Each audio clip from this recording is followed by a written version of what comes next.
الحمد للہ وحدہ لا شریک لہ والصلاۃ والسلام علی من لا نبی بعد۔ پارہ نمبر 6۔ یہاں ایک بات بیان فرمائی جو پہلے پاروں میں بھی چل رہی ہے۔ یہود و نصارہ کے جرائم بیان کیے ہیں، مختلف طریقوں سے دین پر حملہ کرنا اور دین کو مجروح کرنا، حضرت عیسیٰ علیہ السلام کو قتل کرنے کی کوشش کرنا، سازشیں کرنا، اور پھر یہ بتایا کہ انہوں نے کوششیں کی ہیں، سازشیں کی ہیں مگر ناکام رہے ہیں۔ اور اسی طرح ان میں سے نصارہ کا جو عقیدہ تھا، عیسائیوں کا، اس کا ذکر کیا ہے کہ وہ عقیدہ تثلیث کے قائل تھے، ثالث و ثلاثہ۔ وہ کہتے ہیں عیسیٰ علیہ السلام بھی تین میں سے ایک خدا ہے، روح القدس خدا ہے، اللہ تعالیٰ خدا ہے، عیسیٰ علیہ السلام خدا ہے، تین کا مجموعہ خدا ہے۔ مختلف ان کے ذہان تھے، بہرحال عقیدہ تثلیث ہے تو اس کا اللہ تعالیٰ نے باطل ہونا اور غلط ہونا بیان فرمایا۔ سورۃ المائدہ، المائدہ کہتے ہیں عربی میں دسترخوان کو، چونکہ اس میں ذکر ہے اس بات کا کہ عیسیٰ علیہ السلام نے اللہ تعالیٰ سے دعا مانگی تھی کہ یا اللہ مائدہ یعنی دسترخوان آسمان سے نازل فرما، اس لیے سورت کا نام ہی سورۃ المائدہ ہے۔ اس میں اللہ تعالیٰ نے حلال اور حرام چیزوں کا قدر تفصیل کے ساتھ ذکر فرمایا ہے، حکم دیا ہے عہد کو پورا کرو، وعدوں کو پورا کرو، معاملات کو ٹھیک رکھو۔ جو حرام چیزیں ہیں، مردار ہے، جب ذبح کرتے تو رگوں سے خون نکلتے، دم مسفوح بہنے والا خون ہے، خنزیر کا گوشت ہے، وہ جانور جو غیر اللہ کے نام پر ذبح کیا جائے بطور خاص، یہ وہ مردار ہیں کہ جس سے تمہیں بچنا چاہیے، یہ تمہارے اوپر حرام ہے۔ پھر حالت اضطرار کا بیان فرمایا ہے، یعنی چیزیں حرام ہیں، لیکن اگر کوئی انسان بھوک کی وجہ سے اتنا مجبور ہو جائے کہ چیز نہ کھائے تو مر جائے گا، تو اس حد تک اس کو کھانے کی گنجائش ہے جس سے اس کی جان بچے، لیکن مقصد اس میں لذت نہ ہو، مقصد مزہ نہ ہو، مجبوری ہو، جان بچانے کی خاطر اتنا کھانا جس سے جان بچ سکے، اس کی گنجائش ہے۔ پھر اس میں تکمیل دین کو بیان فرمایا۔ اللہ رب العزت نے اپنے پیارے حبیب حضرت محمد صلی اللہ علیہ وسلم پر دین کو کامل اور مکمل فرما دیا۔ دین کے کامل اور مکمل ہونے کا معنی یہ ہے اللہ تعالیٰ نے کچھ مسائل قرآن کریم میں بیان فرمائے، کچھ مسائل احادیث میں بیان فرمائے، اور بعض مسائل کے لیے قرآن کریم اور احادیث میں اصول بیان فرما دیے، جن اصولوں کی روشنی میں باقی ماندہ مسائل کو نکالا جائے گا، اور ان مسائل کو نکال کر دینے کے لیے اللہ نے امت کو مجتہد الفقہاء عطا فرما دیے۔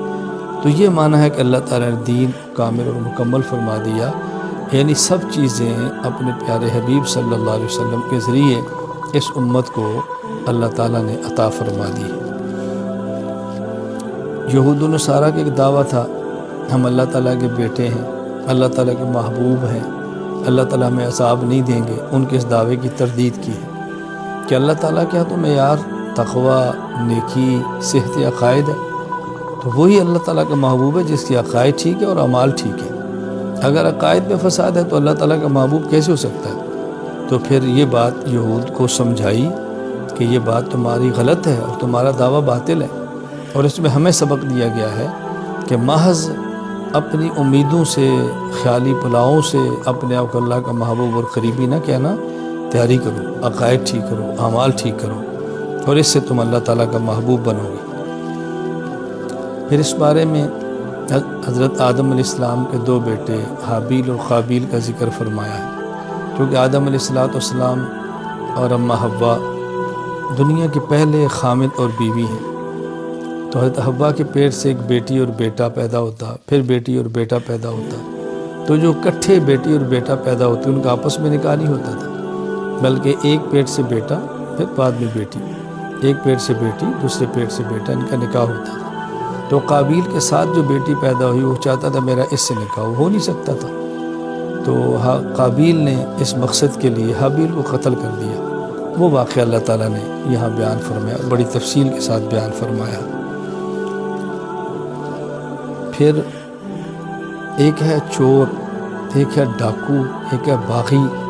اللہ تعالیٰ نے چھٹے پارے میں ڈاکوں اور باغیوں کی سزا کا ذکر فرمایا۔ بعض ایسے ہیں جن کو سولی پر چڑھا دینا چاہیے، بعضوں کے ہاتھ اور پاؤں کو مخالف جانب سے کاٹ دینا چاہیے۔ تو تو ان کی جو مختلف سزائیں تھیں وہ اللہ تعالیٰ نے بیان فرمائی، اور پھر یہ بھی بیان فرمایا کہ ان سزاؤں کا بنیادی مقصد امت سے جرائم کو ختم کرنا ہے۔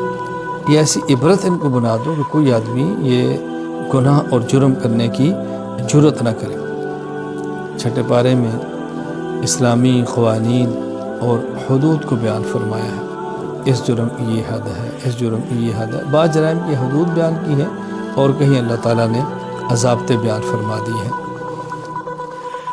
قرآن کریم کو دوسری کتابوں پر اللہ تعالیٰ نے فضیلت عطا فرمائی ہے، اور اس کا بھی یہاں چھٹے پارے میں ذکر فرما دی ہے۔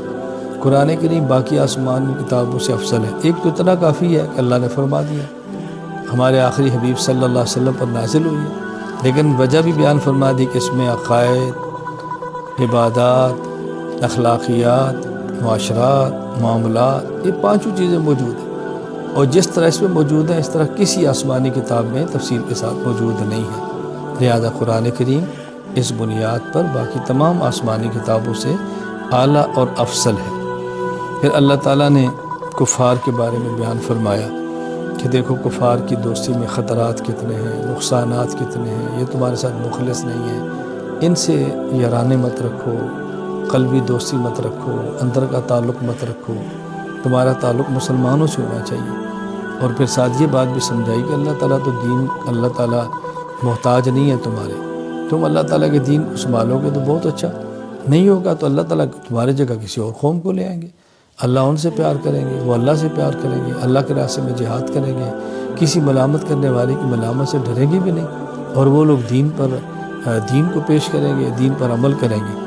تو ہمیں سوچنا چاہیے کہ ہم نے کفار سے یارانہ اور دوستانہ بھی نہیں رکھنا، اور ڈرتے ہوئے اللہ کے دین کے کام کے اندر لگا رہنا۔ آخر میں ایک بات فرمائی کہ دیکھو تمہارے دشمن یہود بھی ہیں، تمہارے دشمن نصارہ بھی ہیں، یہودی بھی مسلمانوں کے مخالف ہیں، نصارہ بھی مخالف ہیں، دونوں تمہارے مخالف ہیں، لیکن ان میں زیادہ نفرت اور زیادہ دشمنی اور زیادہ کینہ مسلمانوں کے ساتھ جو رکھتے ہیں وہ یہود ہیں، اور عیسائی ان کی نسبت نرم دل ہیں۔ اللہ تعالیٰ کی بات برحق ہے، اللہ تعالیٰ کی بات بالکل بجا ہے، جو فرمائے 100% ٹھیک ہے۔ لہذا ہمیں بھی اس بات کا اہتمام کرنا چاہیے، جب یہود اور نصارہ ہمارے دشمن ہیں تو ہمیں چاہیے ہم ان کو اپنا دشمن ہی سمجھیں، اپنا خیر خواہ نہ سمجھیں، وہ ہرگز ہم سے راضی نہیں ہوں گے، ہم ان کو راضی کرنے کی کوشش بھی کریں گے، راضی نہیں ہوں گے۔ اللہ نے اپنے پیغمبر کو فرما دیا وَلَن تَرْضَى الْيَهُودُ وَلَا النَّصَارَىٰ حَتَّىٰ تَتَّبِعَ مِلَّتَهُمْ، میرے پیغمبر یہ یہود اور عیسائی آپ سے تب راضی ہوں گے جب آپ یہودی یا عیسائی بن جائیں، الیاذ باللہ، ایسا ہونا نہیں ہے تو آپ سے کیسے راضی ہوں گے؟ اللہ تعالی ہمیں حضور اکرم صلی اللہ علیہ وسلم کا سچا امتی بن کر شریعت کے مطابق، اتباع سنت کے مطابق زندگی گزارنے کی توفیق عطا فرمائے۔ وآخر دعوانا ان الحمد للہ رب العالمین۔